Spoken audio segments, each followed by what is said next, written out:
আসসালামু আলাইকুম ওরহমতুল্লাহি ওবরাকাতুহু ইন্নাল হামদুলিল্লাহ ওয়াসসালাতু ওয়াসসালামু আলা রাসূলিল্লাহ ওয়া বা'দ। প্রিয় দর্শক, এই মুহূর্তে এই অনুষ্ঠান যে যেখান থেকে যে মাধ্যমে দেখছেন আপনাদের সকলকে স্বাগত জানাই দৈনিক আমাদের সময়ের মাসব্যাপী বিশেষ আয়োজন উত্তরা ইউনিভার্সিটি নিবেদিত রমজানের সময় অনুষ্ঠানে। প্রিয় দর্শক, এই অনুষ্ঠানের পুরো মাস জুড়ে আমি আছি ডক্টর কুতুবউদ্দিন বখতিয়ার। আমার সাথে আছেন দেশ বরেণ্য কিছু ইসলামী স্কলার এবং মিডিয়া ব্যক্তিত্বগণ। আলোচনা করে থাকি জীবন ঘনিষ্ঠ বিভিন্ন বিষয় নিয়ে। আজকে আমাদের আলোচনার বিষয় হলো প্রশান্ত আত্মা ও রমাদান। রমাদান কীভাবে একজন মুমিনের আত্মাকে প্রশান্ত করে, রহমের বৃষ্টিতে কীভাবে ভিজিয়ে দেয় তার আত্মাকে। প্রিয় দর্শক, চলুন এই বিষয়ে আলোচনা করার জন্য আমরা স্টুডিওতে আমন্ত্রণ জানিয়েছি ঐতিহ্যবাহী এশিয়ান ইউনিভার্সিটির সম্মানিত প্রফেসর, বিশিষ্ট মিডিয়া ব্যক্তিত্ব, লেখক, গবেষক, কলামিস্ট এবং উত্তর আজমপুর কেন্দ্রীয় জামি মসজিদের সম্মানিত খতিব, প্রিয় মানুষ, প্রিয় মুখ, শেখ ডক্টর রফিকুল ইসলাম মাদানী। আসসালামু আলাইকুম রহমতুল্লাহি তাআলা ওয়া বারাকাতুহু। ওয়ালাইকুম আসসালাম রহমতুল্লাহ। কেমন আছেন শেখ? জি আলহামদুলিল্লাহ, আপনি ভালো আছেন? আলহামদুলিল্লাহ আলা কুল্লি হাল। প্রিয় দর্শক, আশা করছি আপনারা আমাদেরকে কমেন্টে আপনাদের মতামত জানাবেন, আপনাদের প্রশ্নগুলো করবেন। আশা করছি আপনাদের প্রশ্নের জবাবগুলো আমরা দেব ইনশাআল্লাহ। সেখান থেকে বাছাই করে আপনারা গুরুত্বপূর্ণ প্রশ্নগুলো করবেন, জীবন ঘনিষ্ঠ প্রশ্নগুলো করবেন। অনেকেই প্রশ্ন করেছেন, জাযাকাল্লাহ আপনাদেরকে। শেখ, আপনার কাছে প্রথম প্রশ্ন, প্রশান্ত আত্মা বলতে কি বোঝায়? কোন আত্মাটা প্রশান্ত? আলহামদুলিল্লাহ, ওয়াসসালাতু ওয়াসসালামু আলা রাসূলিল্লাহি ওয়া বা'দ। প্রশান্ত আত্মা ও সিয়াম। দেখুন, মানুষ, আমরা যে স্ট্রাকচারটা ধরে বাবা বলি, মা বলি, স্ত্রী বলি, ছেলে মেয়ে বলি, যে স্ট্রাকচার, এটা জাস্ট স্ট্রাকচার। বিফোর 100 ইয়ার্স ছিল না, আফটার 100 ইয়ার্স থাকবে না, কিছুই না। কিন্তু যেটি আপনি ধরেছেন প্রশান্ত আত্মা, এটি বহু পূর্বের ছিল, আছে, থাকবে। ইয়াসআলুনাকা আনির রূহ কুলির রূহু মিন আমরি রাব্বি। নবীজিকে কঠিন প্রশ্ন করা হয়েছিল, ইহুদিরা শিখিয়ে দিয়েছিল 3টা কঠিন প্রশ্ন। একটা ছিল রূহ কি জিনিস। নবীজি উত্তর দিতে পারেননি 15 দিন পর্যন্ত। 15 দিন পর আল্লাহ সুবহানাহু ওয়া তাআলা ওহীর মাধ্যমে নবীজিকে উত্তর শিখিয়ে দিলেন, এবং এইটাই পারফেক্ট উত্তর আজও পর্যন্ত। এর উল্টো অথবা অন্যরকম কোনো রকম ডেফিনিশন, ডিসক্রিপশন অথবা অন্য কোনো ভিউ আধুনিক চিকিৎসাবিদ সহ বিশ্বের বড় বড় পণ্ডিতরা কিছুই সামনে আনতে পারেনি। নবীজি বললেন আল্লাহ শিখানো উত্তর, কুলির রূহ মিন আমরি রাব্বি। রূহ হলো জাস্ট আমার আল্লাহর একটি অর্ডার। রূহ আত্মা বডির মধ্যে, শরীরের মধ্যে, অবয়বের মধ্যে আছে, তো লেগ টু হেড সকল অঙ্গ প্রত্যঙ্গ সচল। রূহ আত্মা নাই তো সব অচল, মৃত। তখন যত প্রিয় হোক না কেন, তার সাথে একাকী কেউ থাকবে না, তাকে ঘরে রাখবে না, তাকে দাফন রাখে না, তাকে দাফন করাই লাগবে। অতএব আমরা যে দাঁতটার জন্য গুরুত্ব দিয়ে ডাক্তারের কাছে গিয়ে হা করে ঘন্টাকে ঘন্টা, এবং একটা দাঁতে ক্যাপ পরানোর জন্য 8-10 বার পর্যন্ত ডাক্তারের কাছে আসা যাওয়া করি। জি জি। তারপরে একটু স্কিনের সমস্যার জন্য, একটু নখের সমস্যার জন্য, একটু জ্বরের জন্য, শরীরের যে কোনো সমস্যার জন্য, চোখ, নাক, কান, ইএনটি ইত্যাদি যা রয়েছে, অনেক সময় দিই। তাহলে আত্মা যে একটি জিনিস, যেটি হলো মেন ড্রাইভার, শরীরের পরিচারিকা শক্তি, সেটির জন্য কি কোনো বিষয় নাই? শরীরে শুধু খোরাক আছে, আত্মার কি কোনো খোরাক নাই? শরীরে শুধু এনজয় করবে, আত্মা কোনো এনজয় করবে না। সিয়ামকে আল্লাহ সুবহানাহু ওয়া তাআলা বড় বড় 3টি লক্ষ্যে প্রবর্তন করেছেন। তার মধ্যে একটা হলো মানুষের যে আত্মিক প্রশান্তি, প্রশান্ত আত্মা যেটি নিয়ে এসছেন, আত্মার খোরাক। আরেকটা হলো মানুষের মধ্যে আরেক ধরনের চাহিদা আছে, মানুষের জৈবিক চাহিদা, ক্ষুধা খাবার। আরেকটা হলো মানুষের মধ্যে যৌন চাহিদা রয়েছে। ক্ষুধাটাকে কি সুন্দর করে সমাধান করে ফেলছে আল্লাহ সুবহানাহু ওয়া তাআলা। সেই সুবহে সাদেকের পূর্বে সাহারি, আর বেলা অস্ত যাওয়ার পর ইফতার, এর মাঝখানে 1 ফোঁটা পানিও খাওয়া যাবে না। না খেয়ে কিন্তু আমরা বিশ্ব মুসলিম উম্মাহ পারছি, ভালোই থাকছি। বিশ্বময় প্রমাণিত হচ্ছে এটি। জি। এবং অনেক হালাল জিনিসও কিন্তু ওই সময় হারাম। জি। 2 নম্বর, মানুষের যেই যৌন চাহিদা মানুষকে একদম জানোয়ার, পশু বানিয়ে ফেলে। বালহুম আদাল। আল্লাহ সুবহানাহু ওয়া তাআলা এটিতে কি সুন্দর সমাধান করে দিলেন। নবীজি একটা হাদিসে বলছেন, ইয়া মাশারাশ শাবাব মান ইসতাতা মিনকুমুল বা'তা ফালিয়াতাযাওয়াজ ফাইন্নাহু আহসানু লিল ফারজি ওয়া আগাদ্দু লিল বাসার ওয়া মান লাম ইসতাতি ফাআলাইহি বিসসাওম। যুব সম্প্রদায়, শক্তি সামর্থ্য থাকলে বিয়ে করো, আর না পারলে রোজা রাখো। এতেই কিন্তু তোমার রোজা, তোমার যেই উগ্রতা, যৌনতা, তোমার মধ্যে যেই পাশবিক চাহিদা, কামনা, রিপু ইত্যাদিকে নিয়ন্ত্রণ করে দেবে। নবীজি সাল্লাল্লাহু আলাইহি সাল্লামের এই হাদিসগুলো যেমন পর্যালোচনা করি এবং রমাদান যদি আমরা দেখি, রমাদানে দেখবেন সারা বিশ্বময় যে কোনো পাপ প্রবণতা অনেক কমে যায়, জিনা ব্যভিচার অনেক কমে যায়, দর্শন অনেক কমে যায়, মানুষ অনেক ভালো হয়ে যায়, খারাপ কাজ ছেড়ে দেয়। তো ঠিক পাশাপাশি আল্লাহ সুবহানাহু ওয়া তাআলা সিয়াম প্রবর্তন করেছেন আত্মিক খোরাকের জন্য। আমি কয়েকটি বিষয়ের দিকে যাচ্ছি। মানুষের যে আত্মা, এই আত্মাটা এসছে আল্লাহ সুবহানাহু ওয়া তাআলার পক্ষ থেকে। আল্লাহ সুবহানাহু ওয়া তাআলা সৃষ্টি করেছেন সরাসরি। আল্লাহ সুবহানাহু ওয়া তাআলা আদম আলাইহিস সালামের পিঠ থেকে সকল আত্মাগুলো বের করে আদম আলাইহিস সালামের সামনে ধরলেন যে দেখো। তখন আদম আলাইহিস সালাম দেখলেন, অনেক রূহ দেখতে পেলেন, একটা রূপ বিশেষ দৃষ্টি আকর্ষণ করলো, জিজ্ঞাসা করলেন এটা কে? তখন আল্লাহ বললেন হাযা ইবনুকা দাউদ, তোমার ছেলে দাউদ। ঘটনা আপনারা জানেন, সূরা আরাফের মধ্যে আল্লাহ সুবহানাহু ওয়া তাআলা ওয়াইদ আখাযা রাব্বুকা বর্ণনা করেছেন। তো এই আত্মারও যে খোরাক আছে, আত্মারও যে আত্মতৃপ্তি আছে, আত্মারও যে প্রশান্তি আছে, সেই বিষয়টা আমাদের সমাজের অনেকেই জানে না, বুঝে না, বুঝতে চায় না, রিয়েলাইজ করে না। তো আল্লাহ সুবহানাহু ওয়া তাআলা যতগুলো ইবাদত প্রবর্তন করেছেন, এই ইবাদতের মধ্যে রয়েছে আত্মার খোরাক।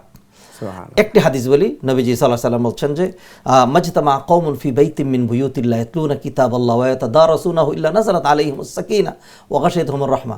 যখন আল্লাহর কিছু বান্দা আল্লাহর ঘরে একত্রিত হয়, কোরআন স্টাডি করে, কোরআন তেলাওয়াত করে, ইবাদতের মধ্যে জিকির আজকার ইত্যাদির মধ্যে সময় কাটায়, তখন আল্লাহ সুবহানাহু ওয়া তাআলার পক্ষ থেকে আত্মতৃপ্তি, প্রশান্তি, শান্তি তাদেরকে ঘিরে ফেলে।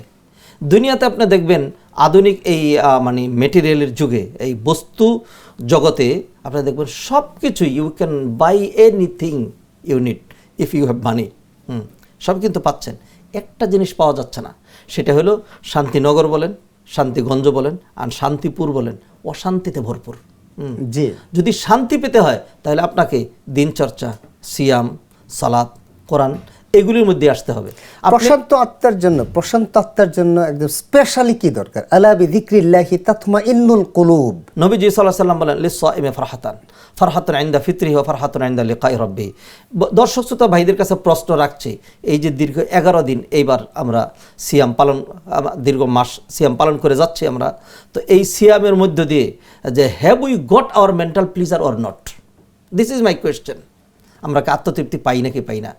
যেই লোকটা সারাদিন খেয়েছে একটানা, ইফতারের সময় সে কি তার মনের ভিতরে কোনো আত্মতৃপ্তি পেয়েছে? অবশ্যই পায়নি। আমরা যারা সারা দিন কষ্ট করি, বেলা শেষে আমরা কি একটা আত্মতৃপ্তি পাই না? নগদ প্রমাণ। এটির জন্য তো বাজারে যাওয়ার দরকার না, এটির জন্য কোনো আলেমকে প্রশ্ন করার দরকার নাই, নাম্বার 1। 2 নম্বর, সলাতে দাঁড়ালে মানুষ সেই রকম আত্মতৃপ্তি পায়। নবীজি সাল্লাল্লাহু আলাইহি ওয়াসাল্লাম সেই জন্য বলতেন আকিমিস সালাতা ইয়া বেলাল আরিহনা বিহা, বেলাল একামত দাও, সলাতের মাধ্যমে আত্মতৃপ্তির ব্যবস্থা করো। নবীজি আরেকটা হাদিস বলছেন জুইলাত কুররাতু আইনি ফিস সালাহ, সলাতে দাঁড়ালে আমি হারিয়ে যাই, আমার চক্ষু শীতল হয়ে যায়। আমি দর্শক শ্রোতাকে বললাম যে সাহারিতে আমরা কয়টায় উঠি? 4:30 4:30, আপনি 4টায় উঠে যান, 4টায় উঠে উজু করে 4 রাকাত, খুব বেশি না, সালাত করে আপনি সাহারি গ্রহণ করার আগে আল্লাহর কাছে একটা হাত তোলেন, আল্লাহ জীবনে অনেক গুনাহ করেছি, আল্লাহ এই 4 রাকাত সালাত কবুল করো, আল্লাহ তুমি আমাকে মাফ করে দাও, আমার মনের অশান্তি দূর করে দাও। আপনি যদি মনে আত্মতৃপ্তি না পান, যদি না পান, এই প্রশ্ন করাটাই বাহুল্য, আত্মতৃপ্তি নিশ্চয়ই পাবেন। নাম্বার 3, যে আয়াতটি আপনি উল্লেখ করেছেন, এটি সূরা রাদের আয়াত। আল্লাহ সুবহানাহু ওয়া তাআলা বলছেন আল্লাযীনা আমানু ওয়া তাতমাইন্নু কুলুবুহুম বিযিকরিল্লাহ, আলা বিযিকরিল্লাহি তাতমাইন্নুল কুলুব। যারা বিলিভার, যারা ইমানদার, they must have their mental pleasure by the recitation of the holy Quran. Quran চর্চা, কোরআন পড়ার মধ্যে কি মজা! আমি আমার জীবনের বাস্তব ঘটনা বলি, নিজে যখন পড়ি তখন আত্মতৃপ্তি পাই, সেটি আলাদা বিষয়। যখন ছোট্ট ছিলাম, প্রকৌশল বিশ্ববিদ্যালয়ের কেন্দ্রীয় মসজিদে আমি তারাবির সালাত পড়াতাম। জোহরের পরে যখন আমি কোরআন পড়তাম, তারাবির জন্য প্রস্তুতি নিতাম, তখন দেখতাম অসংখ্য শিক্ষিত মানুষ আমাকে ঘিরে বসতো, বাচ্চা মানুষ, কেউ গায়ে হাত বোলাই দিচ্ছে, কেউ মাথায় হাত বোলাই দিচ্ছে। দেখতাম কোরআন তেলাওয়াত শুনছে, আবার একটু পর ঘুরে ঘুরে কেন চোখ মুছছে, মনের ভিতরে একটা আত্মতৃপ্তির বাচ্চা, কি শান্তি, কি মজা। এবং অনেকে এরকম যে 2-2.5 ঘন্টা সালাত আদায় করার পরে এরপরে এসে অভিযোগ করে যে কি করলেন, হ্যাঁ কোন দিক দিয়ে শেষ করে দিলেন 20টা রাকাত, হ্যাঁ এত তাড়াতাড়ি কেন শেষ করলেন? নিশ্চয়ই তারা আত্মতৃপ্তি পেয়েছে। এগুলো পরীক্ষিত বিষয়, শুধু ধর্মীয় বিষয় নয়। সেজন্য যারা দূরে আছেন, যারা এগুলো সংস্পর্শে আসেননি, তো আপনাকে আমি কি বলবো, দিল্লি কা লাড্ডু বলবো? হ্যাঁ, ওয়াইযা তুলিয়াত আলাইহিম আয়াতুহু যাদাতুহুম ঈমানা। অতএব আসুন একটু পরীক্ষা করে দেখুন, কোরআন এমন এক বিষয়, আপনার মান, মর্যাদা, আত্মতৃপ্তি, শান্তি, আপনার বৈষয়িক উন্নতি, আপনার আখিরাতের মুক্তি, সকল কিছু নিশ্চিত করেই আল্লাহ সুবহানাহু ওয়া তাআলা কোরআন নাজিল করলেন। এবং আল্লাহ সুবহানাহু ওয়া তাআলা বললেন, বিসমিল্লাহির রহমানির রহিম, তহা মা আনজালনা আলাইকাল কুরআনা লিতাশকা। কোরআন এই জন্য নাজিল করা হয়নি যে কোরআন পাওয়ার পরে তুমি হতভাগ্য থাকবে, তোমাকে কষ্টই করতে হবে, সেই জন্য নয়। বরং কোরআন থেকে কেউ যদি মুখ ঘুরিয়ে নেয় তাহলে তার বাড়ি গাড়ি, মিল ফ্যাক্টরি, ইন্ডাস্ট্রি, বুৎপত্তি, নেতৃত্ব, কর্তৃত্ব, বাহাদুরি, জমিদারি যাই থাকুক না কেন, অশান্তির দাবানলে দাউ দাউ করে জ্বলবে। আল্লাহ সুবহানাহু ওয়া তাআলা কোরআনে বলছেন, ওমান আ'রাদা আন যিকরি ফাইন্না লাহু মাঈশাতান দানকা ওয়া নাহশুরুহু ইয়াওমাল কিয়ামাতি আমা ক্বালা রাব্বি লিমা হাশারতানি আমা ওয়া ক্বাদ কুনতু বাসীরা। যে ব্যক্তি কোরআন থেকে মুখ ঘুরিয়ে নেবে, যেহেতু সে তার শরীর নিয়ে ব্যস্ত ছিল, হয়তো কিছু এনজয় করলো, কিন্তু আত্মতৃপ্তি যেটি, কলবের শান্তি, রুহের যেই খোরাক, এটি তো সে পায়নি। সেজন্য তার জীবন হবে অনেক কষ্টের, আর কিয়ামতের দিন তাকে তোলা হবে অন্ধ করে। তার দুনিয়াও নষ্ট হলো, আখিরাত নষ্ট। তখন সে যুক্তিবিদের মতো প্রশ্ন করবে যে, আল্লাহ, আমি তো জানতাম যে যেইভাবে মারা যায় তার হাসর সেইভাবেই হয়। আমি যখন মারা গিয়েছিলাম তখন তো আমার চক্ষু ছিল, আমি দেখতাম, এখন আমি কেন দেখতে পাচ্ছি না? আল্লাহ তখন বলবেন, কাযালিক, এরকমই, আতাতকা আয়াতুনা ফানাসিতাহা, তোমার দারুণান্তে আমার কোরআনের আহ্বান, কোরআনের বাণী, কোরআনের শাশ্বত বাণী, কোরআনের সূরা, কোরআনের আয়াতগুলো এসেছিল, আর তুমি তখন অন্ধ সেজেছিলে, সেই জন্য আজকে তোমার বিষয়টিকে ভুলে যাওয়া হলো। অতএব দর্শক শ্রোতা ভাই বোনদেরকে আমি আহ্বান করব, শান্তির জন্য মাত্র 3টি বলেছি। আপনি এইভাবেই আপনি 500 টাকার নোট ভাঙিয়ে 20 টাকা করে নিয়ে বের হন, এরপরে ঘুরে ঘুরে ফকির মিসকিনকে দান করে দেখেন, ঘুরে এসে 500 টাকা কামাই করে বেশি শান্তি পেয়েছিলেন নাকি 500 টাকা ব্যয় করে বেশি শান্তি পান? সুবহানাল্লাহ, আলহামদুলিল্লাহ। যদি সময় দিতেন তাহলে আরো কিছু বলতাম। জাযাকাল্লাহ শেখ, আপনাকে আসলে প্রশান্ত আত্মা এটা অত্যন্ত গুরুত্বপূর্ণ একটি বিষয়। আল্লাহ আপনাকে আল্লাহ আপনার আত্মাকে প্রশান্ত করে দিন, আমার আত্মাকে প্রশান্ত করে দিন, দর্শক যারা দেখছেন তাদের আত্মাকে প্রশান্ত আল্লাহুম্মা করে আমিন, দিন। আল্লাহুম্মা আমিন। প্রিয় দর্শক, আজ এই পর্যন্তই। প্রশান্ত আত্মা, আমরা অনেক সময় মেডিটেশনে যাই আত্মাকে প্রশান্ত করার জন্য, সফরে যাই, মদ খাই, ধূমপান করি আত্মাকে প্রশান্ত করার জন্য, নিশ্চিন্ত থাকার জন্য, করি না? আমরা অনেকেই করে থাকি। আল্লাহ কি বলছেন? قد أفلح المؤمنون الذين هم في صلاتهم خاشعون الذين هم عن اللغو معرضون। বান্দা যখন সালাতে দাঁড়াবে, তার মালিকের সম্মুখে যখন দাঁড়াবে, তখন তার আত্মা প্রশান্ত হবে। যখন তার কাছে কোরআন মাজিদের তেলাওয়াত হবে, তখন তার ঈমান বৃদ্ধি পাবে। প্রিয় দর্শক, আসুন এই রমাদান আমাদেরকে আত্মা প্রশান্ত করে কিয়ামুল লাইল, সাহারি, তারাবি, ইফতার এবং সারাদিনের সেই ভালো কাজগুলো। আত্মা প্রশান্তি, আত্মায় শান্তি না থাকলে, মনে যদি শান্তি না থাকে, আসলে কিছুই শান্তি নেই। হাজার হাজার কোটি ডলারের মালিক, কোনো লাভ নেই। রাতে আপনি ঘুমাতে পারেন না, এক মুষ্টি ওষুধ, খাবারের ওষুধ খেয়ে তারপর আপনাকে ঘুমাতে হয়। মনে রাখবেন, আত্মার প্রশান্তি অত্যন্ত গুরুত্বপূর্ণ। শারীরিক প্রশান্তির জন্য আত্মার প্রশান্তি প্রয়োজন। আল্লাহ আমাদেরকে তৌফিক দান করুন। আল্লাহ যেন আমাদের আত্মাগুলিকে প্রশান্ত করে দিন। আপনারা যারা দেখছেন এই অনুষ্ঠানটি, আপনাদেরকে আল্লাহ, আপনাদের আত্মাগুলিকে আল্লাহ প্রশান্ত করে দিন। এই প্রত্যাশায় শেষ করছি আমাদের আজকের অনুষ্ঠান।